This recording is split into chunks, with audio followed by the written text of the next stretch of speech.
Would you imagine a grand movie set built with incredible detail, only to be abandoned and left to decay like a forgotten relic of Hollywood's golden age? From the sunken remains of an Egyptian city in the California desert to a radioactive wasteland where Hollywood's biggest stars unknowingly sealed their fate, these abandoned movie sets hold secrets that filmmakers never intended to leave behind. The Ten Commandments, 1923. When Cecil B. DeMille set out to make the Ten Commandments in 1923, he envisioned a film of biblical proportions, both in scale and spectacle. To bring the grandeur of ancient Egypt to life, DeMille ordered the construction of an enormous set in the Guadalupe Nipomo Dunes in California. This set, known as the City of the Pharaoh, featured towering statues, massive sphinxes, and intricate temples that would rival the splendor of real ancient Egyptian structures. It was a colossal undertaking, involving over 1,600 workers and 2,500 extras, making it one of the largest film productions of the silent era. The set was built from wood, plaster, and reinforced steel, designed to resemble the grandeur of Egypt under Pharaoh Ramesses. DeMille's attention to detail was legendary. Hieroglyphics were painstakingly replicated, enormous stone-like structures loomed over the desert, and the massive gates of Pharaoh's city stretched 120 feet into the sky. However, the grandiosity of the set came with a major problem. Giant, 1956, Marfa, Texas. When Giant, 1956, was released, it became one of Hollywood's most famous movies. It starred Elizabeth Taylor, Rock Hudson, and James Dean in his last film before his tragic death. The movie told a powerful story about wealth, power, and racial issues in Texas. It was a huge success, earning several Academy Award nominations. But while the actors became legends, the large ranch built for the film was left abandoned in the Texas desert. To create the grand setting of Giant, director George Stevens chose Marfa, Texas, a small town with open landscapes that looked like the real Texas frontier.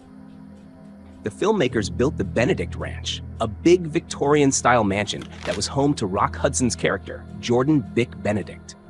Unlike many movie sets, which only use fake fronts or temporary buildings, the Giant Ranch house was a full-sized home, at least on the outside.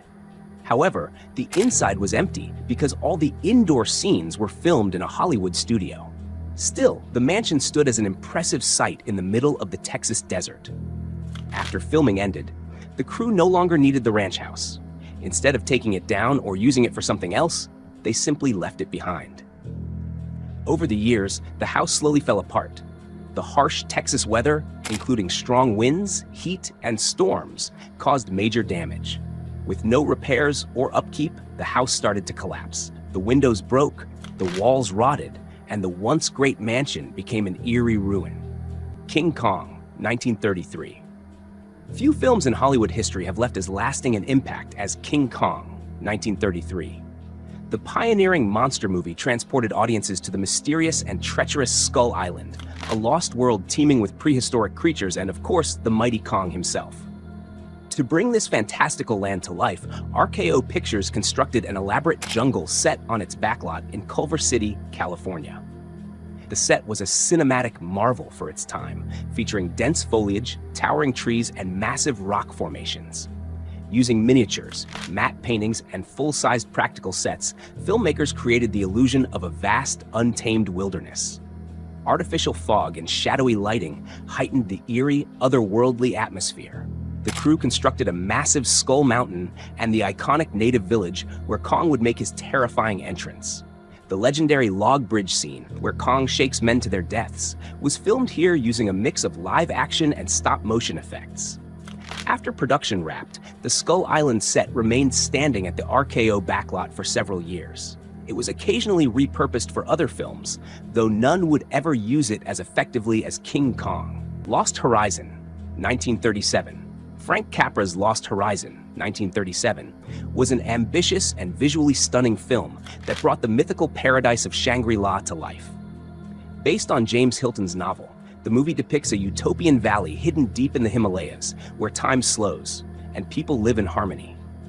To capture the grandeur and mystique of this hidden world, Columbia Pictures constructed an enormous and intricate set in California.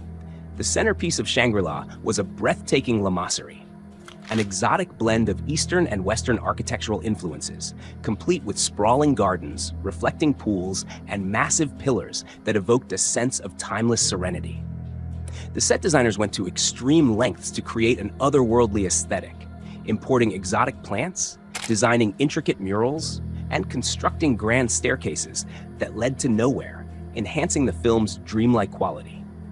To add realism to the Himalayan setting, filmmakers combined studio shots with vast matte paintings and miniature models. Despite the movie's groundbreaking visual achievements, the production was plagued with difficulties. A harsh winter storm damaged parts of the Shangri-La set, leading to costly repairs and production delays. Gone with the Wind, 1939. Few films in Hollywood history are as visually iconic as Gone with the Wind, 1939, and one of its most striking locations was the Grand 12 Oaks Plantation, home to the wealthy Wilkes family. The sprawling southern mansion, with its massive white columns, elegant balconies, and lush surroundings, symbolized the grandeur and aristocratic lifestyle of the Old South. However, despite its unforgettable presence on screen, the actual set of 12 Oaks was left to rot, ultimately lost to time.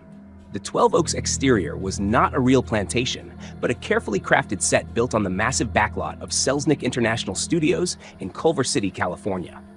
Set designers created an opulent facade inspired by real Southern antebellum mansions.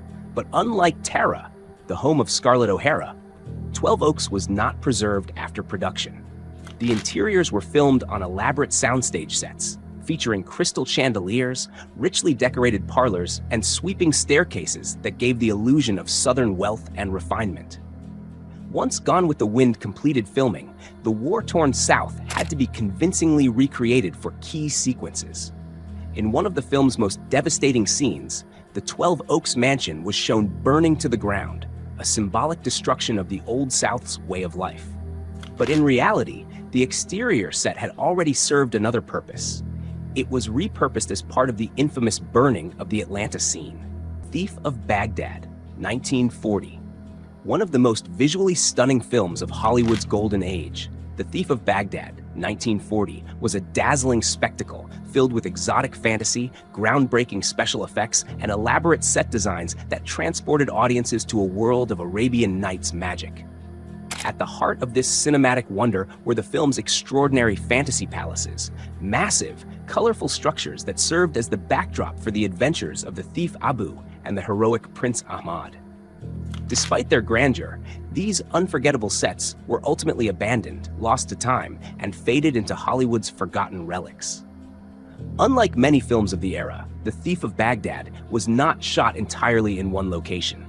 Production took place across multiple studios in California and England. The film's most elaborate sets, the Sultan's Palace, the mystical city streets, and the Sorcerer's Lair, were primarily constructed at the Denham Film Studios in England. However, when World War II broke out, production was halted, and filming had to relocate to the United States. This led to the construction of massive new palace sets at Hollywood's United Artists and Samuel Goldwyn Studios in California, where the remaining scenes were completed. The film's visual aesthetic was inspired by Persian and Arabian architecture, with towering domes, intricate mosaics, and lavish courtyards filled with lush gardens. Vibrant colors, shimmering fabrics, and dramatic lighting effects gave these sets a dreamlike quality, further enhanced by the groundbreaking use of Technicolor. Every detail was designed to transport audiences into a world of enchantment, from the golden throne rooms to the market bazaars where magic and danger lurked around every corner. Corriganville Movie Ranch, 1940s to 1950s. Few places in Hollywood history were as iconic and widely used as Corriganville Movie Ranch, a sprawling film set that served as the backdrop for countless westerns, action films, and TV shows throughout the 1940s and 1950s. Created by stuntman and actor Ray Crash Corrigan, the ranch was a fully functioning Old West town, complete with saloons, jails, stables, and dusty main streets, making it a prime location for Hollywood's golden era of cowboy films. For decades, Corriganville was bustling with film crews, famous actors, and gunslinging stunts. But like many Hollywood relics, it was eventually abandoned, left to decay, and now stands as a ghostly remnant of a bygone era. Ray Corrigan, known for his roles in B-westerns and serials, purchased a 1,500-acre plot of land in Simi Valley, California in 1937. He envisioned it as a Western filming location that could provide filmmakers with a realistic and easily accessible alternative to more distant desert landscapes. The town was constructed with remarkable detail. Its weathered wooden buildings, dirt roads, and rolling hills made it a perfect stand-in for everything from frontier settlements to Mexican pueblos.